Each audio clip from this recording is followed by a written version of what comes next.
Have you ever wondered what your surname once meant in the ancient Celtic world? What stories were hidden inside the sounds of your family name? Long before written records, names carried memory. They told of fathers and mothers, of warriors and poets, of land and loyalty.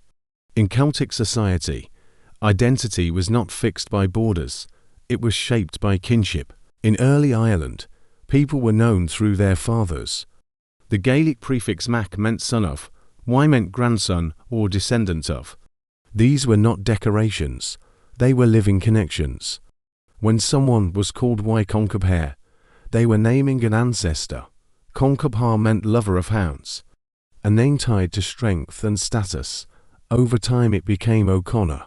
Yet the echo of that ancestor remains. In Scotland, the same pattern survived. MacDomhnall meant son of Domhnall. Domhnall meant world ruler. From this came MacDonald, a name that still carries the memory of clan leadership. Across Wales, a different rhythm developed. AP meant son of. AP Rees slowly became Price. AP Highwell became Powell. The old patronymic system faded, but the transformation preserved its roots. These naming traditions were not random. They reflected how Celtic people understood time. The past was not distant, it stood behind every living person. To speak a surname was to speak of ancestry. Land also shaped identity.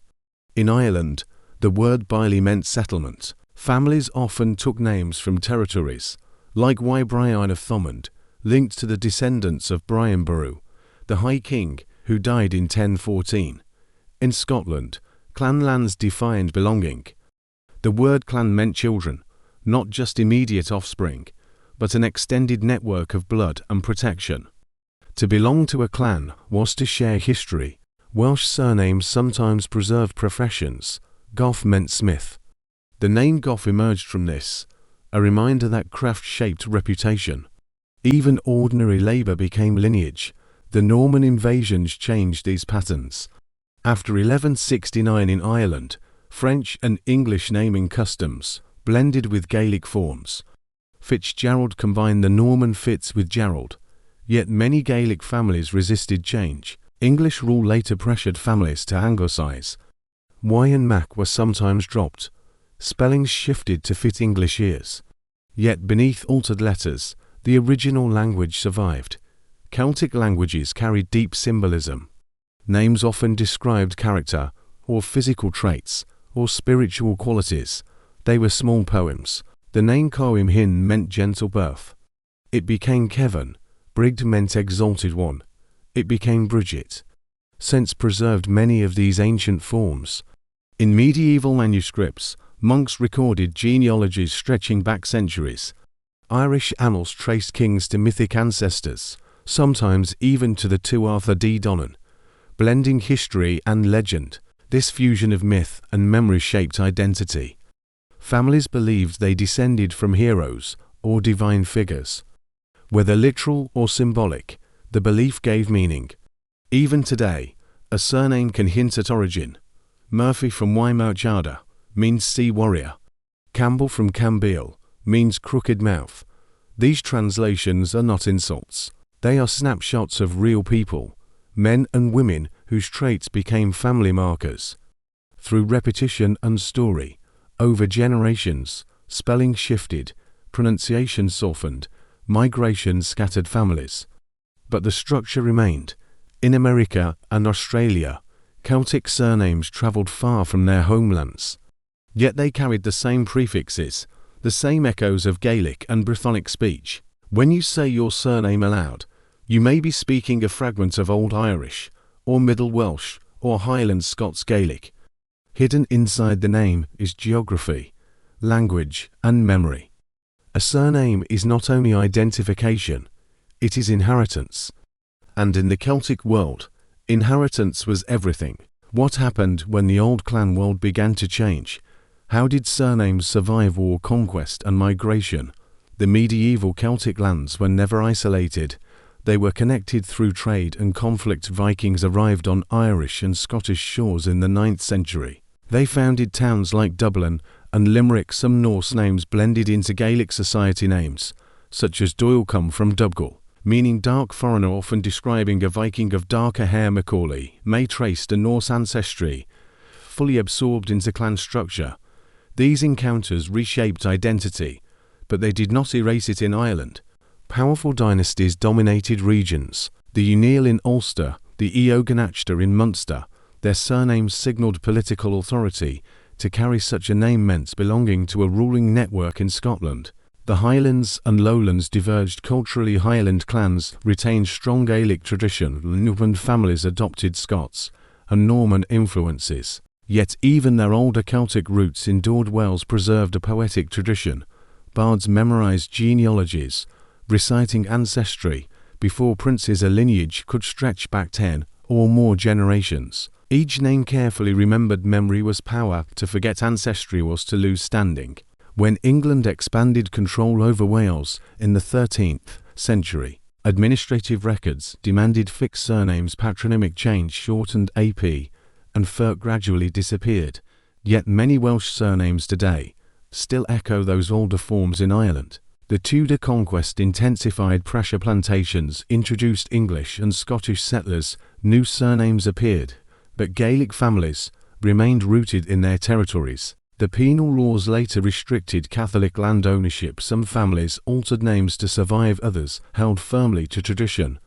The name became quiet resistance across the Irish Sea. The Jacobite uprisings in Scotland changed clan fortunes. After the Battle of Culloden in 1740, Highland dress was banned. Clan chiefs lost authority.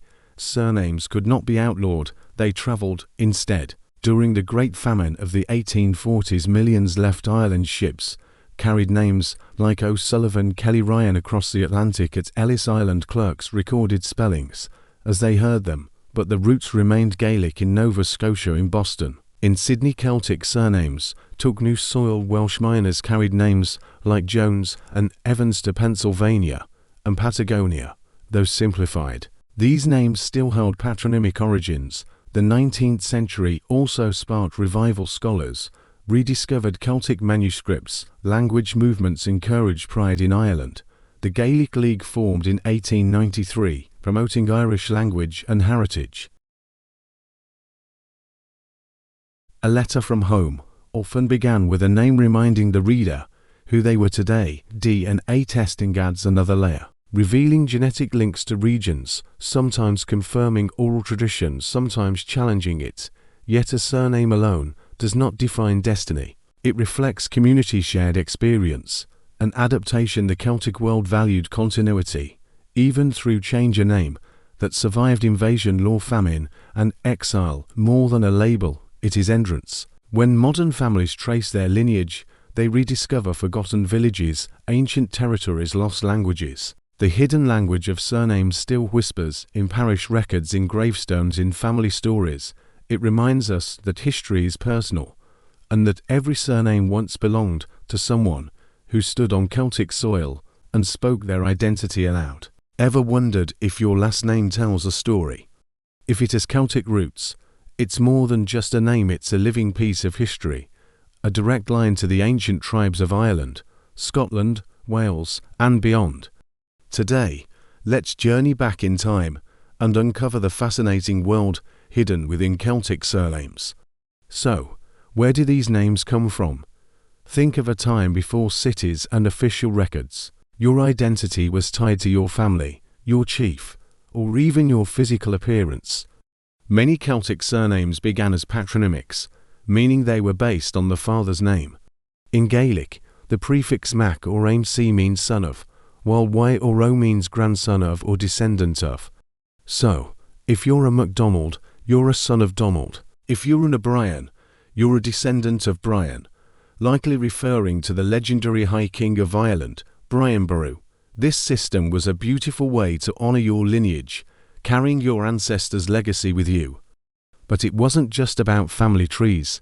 Some surnames described a person's job. If your name is Smith, or a variation like McGowan in Gaelic, your ancestors were probably skilled blacksmiths, vital members of their community. Names like Bain or Ban in Irish mean white or fair, likely describing someone with fair hair or a pale complexion. Campbell, from the Gaelic Campbell, translates to crooked mouth, a nickname that stuck and became a powerful clan name. These names paint a vivid picture of the person who first held them. As time went on, these descriptive names and patronymics solidified. Why? A growing population and the need for more formal records meant families adopted a consistent surname. This was especially true after the Norman invasions, which introduced the concept of hereditary surnames to many parts of the Celtic world. However, the old ways didn't just disappear. The Gaelic forms were often anglicised, sometimes changing their spelling and pronunciation. O'Clery became Clark, and Machan Brightyman, meaning son of the judge, became an anglicised name like Brehon or Judge. This evolution shows how cultures blend and adapt over time. Now, let's talk about clans. In Scotland and Ireland, surnames are deeply connected to the clan system. A clan was more than just a family. It was a tribe, a community bound by loyalty to a chief and a shared territory. Surnames like Campbell, MacLeod, Stewart, O'Neill, and McCarthy aren't just names. They represent powerful historical clans with their own tartans, castles, and epic stories of battles and alliances. When you bear one of these names, you carry the legacy of that entire clan. It's a powerful connection to a collective past. What's amazing is how these names have traveled across the globe. Through centuries of migration, whether for opportunity or due to hardship, and the Great Famine in Ireland, or the Highland clearances in Scotland, Celtic people brought their names and their culture with them. Today, you'll find Kellys in Australia, Murphys in Canada, and Sullivans in the United States. These names are a testament to the resilience and enduring spirit of the Celtic people. They are a worldwide network connecting millions back to a few small, green islands in the Atlantic. So, your Celtic surname is not just a random label. It's a key that unlocks a rich history of family, place, and identity. It connects you to ancient chieftains, skilled craftsmen, and brave ancestors who navigated a changing world. It tells a story of survival, migration, and the unbreakable bonds of kinship. The next time you write your name, take a moment to appreciate the centuries of history it holds. Thanks for joining me on this journey into the past. If you enjoyed this, don't forget to like, subscribe, and hit that notification bell for more stories hidden in our history. See you next time.